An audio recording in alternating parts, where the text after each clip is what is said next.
12 साल का एक लड़का जैसे ही ट्यूशन उसकी खत्म हुई थी और ट्यूशन को खत्म कर कर वो घर पहुंचता है, तो उसकी माँ अचानक देखती है कि उसके बेटे के प्राइवेट पार्ट से काफी खून बह रहा था।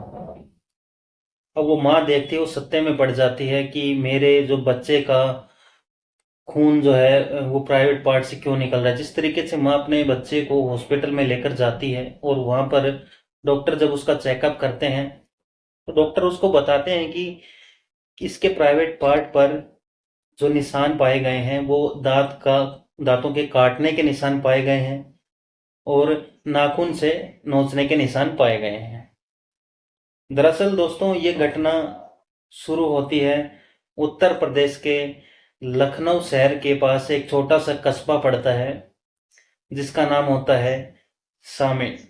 सामिन के इस इलाके में सोनू 12 वर्षीय लड़का अपने माता पिता की इकलौती औलाद होती है। घर कारोबार अच्छा होने के कारण उस वो सोनू की ट्यूशन पास में ही एक इलाके में एक टीचर आई हुई थी, और जो स्कूल से वो पढ़ाने के बाद ट्यूशन भी दिया करती थी। उसके बाद सोनू को भेजना स्टार्ट कर देते उसके घर वाले। और सोनू की जो टाइमिंग होती थी ट्यूशन पढ़ने की, वो होती थी 4 से 5 बजे। यानी कि 1 घंटा जो है सोनू उस टीचर के पास ट्यूशन पढ़ के आया करता था। सोनू की जो टीचर होती है 32 वर्षीय, जिसका नाम शालिनी होता है। 2 साल पहले उसके पति का देहांत हो गया था और वो जो है चंडीगढ़ से यहाँ पर गवर्नमेंट जॉब के लिए सरकारी स्कूल में एक टीचर पद पर कार्यरत थी। और वहां से अपना टीचिंग का काम पूरा करने के बाद शाम के टाइम वो ट्यूशन पढ़ाना शुरू कर देती है, जिससे उसके कुछ आमदनी भी हो जाती थी और साथ में उसका मन भी लगा रहता था। इस तरीके से हर रोज सोनू अपने टीचर शालिनी के पास शाम के टाइम ट्यूशन पढ़ने चला जाता था। ऐसा करते करते उसे काफी टाइम बीत चुका था। लगभग 1 सप्ताह का टाइम बीत जाता है, लेकिन शालिनी मैम की हकीकत कोई नहीं जानता था। उसके दो चेहरे थे। एक चेहरा जो है उसका शराफत का था और दूसरा चेहरा उसका ढोंग था। दरअसल शालिनी मैडम जो है वो छोटे लड़कों को काफी पसंद करती थी और इस तरीके से उनके साथ घुल मिल जाती थी। एक दिन सोनू जो है वो जैसे ही शालिनी मैम के पास ट्यूशन लेने के लिए गया था, तो ट्यूशन पर जैसे ही वो पहुंचता है, शालिनी मैडम जो होती है उसका एक इंतजार कर रही होती वहां पर। उस दिन जो है दूसरे बच्चे ट्यूशन पर नहीं आए थे। केवल वो ही लड़का जो सोनू है वो ही अकेला ट्यूशन पे गया था। अब वो मैडम जो है वो सोनू को अकेला बुलाती है, बैठाती है और कमरा बंद करके उसका काफी देर तक उसका यौन शोषण करती है। इस तरीके से यौन शोषण करने के दौरान वो उसके प्राइवेट पार्ट अपने नाखूनों के निशान से नोच लेती है उसको और दांतों से उसके प्राइवेट पार्ट को काट देती है। अब इस तरीके से बच्चे को काफी दर्द होता है, और लेकिन वह चिल्लाता नहीं है क्योंकि घबराहट के मारे और डर के मारे कि लोग क्या कहेंगे। इस तरीके से वो बच्चा जो है अपने घर पर पहुंच जाता है। जैसे ही सोनू अपने घर पर पहुंचता है, तो उसकी माँ होती है ना, वो देख लेती है कि उसके प्राइवेट पार्ट पर काफी ज्यादा खून निकल रहा था, ब्लड निकल रहा था। और वह सोनू से पूछ लेती है कि बेटा ये तुम्हें क्या हुआ है, लेकिन सोनू उसको डर के मारे कुछ भी नहीं बताता है।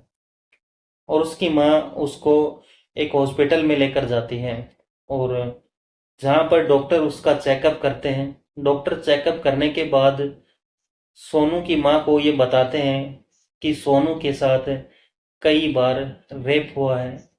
इसके प्राइवेट पार्ट पर नाखूनों के निशान पाए गए हैं और दांतों से काटने के निशान भी पाए गए हैं। किसी ने इसके साथ बहुत ही दुष्कर्म टाइप किया है, बहुत ही घृणित कार्य किया है। तभी सोनू की माँ डॉक्टर को बताती है कि मैं इसको सिर्फ स्कूल से आने के बाद शालिनी मैडम के पास ट्यूशन के लिए तो भेजती हूँ, और मेरा बच्चा कहीं भी इधर उधर नहीं जाता है। इस तरीके से वो सोनू को लेकर वापस घर पर आ जाती हैं। सोनू के माता पिता को इस बात की भनक नहीं थी कि शालिनी मैडम कुछ ऐसा भी कर सकती है।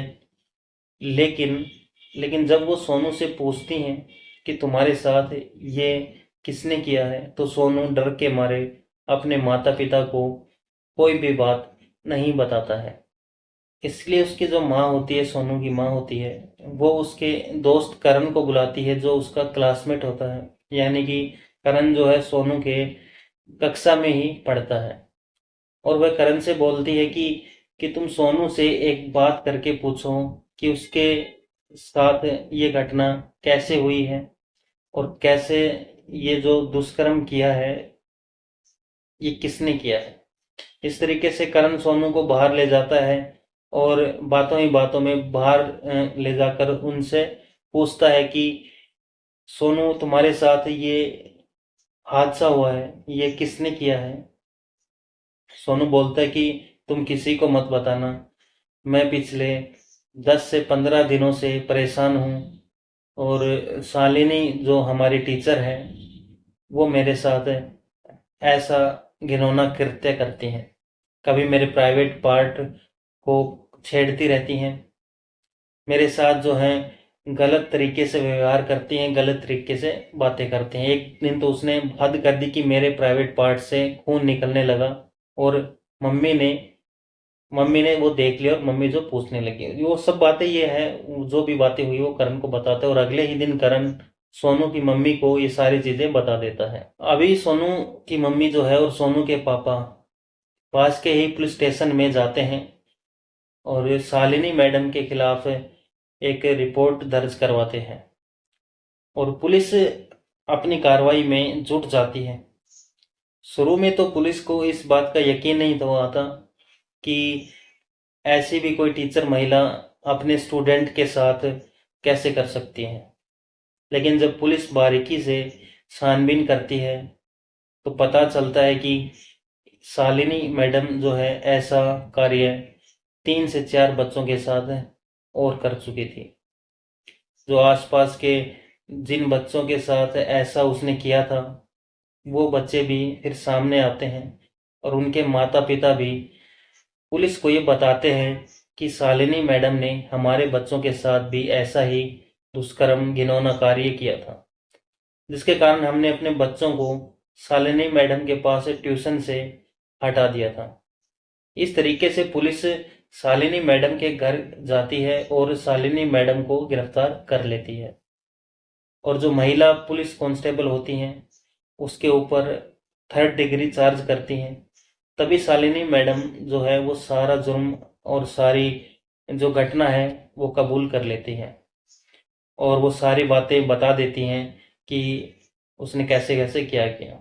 इस तरीके से शालिनी मैडम को सरकारी नौकरी से भी हटा दिया जाता है और उसके खिलाफ एक रिपोर्ट तैयार की जाती है, मुकदमा तैयार किया जाता है, जिसके कारण उसको 5 साल की सजा सुनाई जाती है।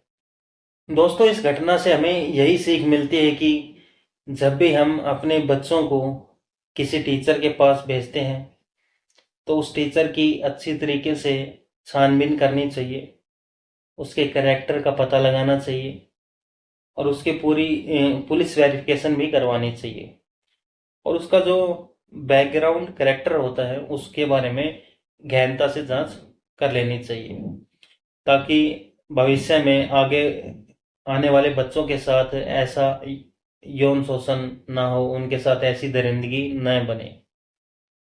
दोस्तों, इस घटना को सुनाने का उद्देश्य किसी को परेशान करना नहीं है, किसी का दिल दुखाना नहीं है, बल्कि आपको जागरूक करना, आपको सचेत करना है, ताकि आप जहां भी रहें सुरक्षित रहें, सतर्क रहें। धन्यवाद।